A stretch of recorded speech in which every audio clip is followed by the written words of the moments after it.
象徵主義計劃，一場關於真實嘅顛覆性探索。一連4講，挑戰你嘅觀感同埋思想。準備好進入呢個前衛嘅世界未呢？第4講 Part 1，朦朧與多義的境界，最鋒利嘅矛遇上最堅固嘅盾。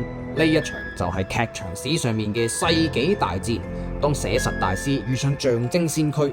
俄國嘅史坦尼斯拉夫斯基執着於演員嘅真，想哈姆雷特流出嚟嘅都係真嘅眼淚；而英國嘅導演克雷嘅理論就係要將演員變成傀儡，佢要嘅係純粹嘅非人嘅幾何美學。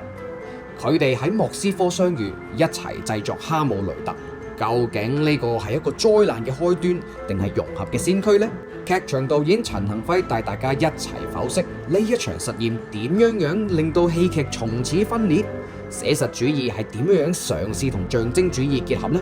第4講 Part 2，文學中的象徵，用顧城嘅星月的由來以及 Raymond Carver 的你們何不起舞為例。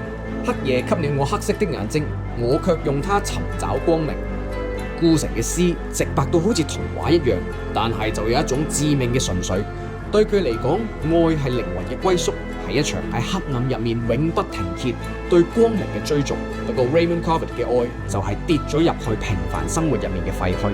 喺小說《你們何不起舞》入面，愛情嘅象徵唔再係星月，而係嗰一張俾人拎出去花園度廉價出售嘅舊梳化。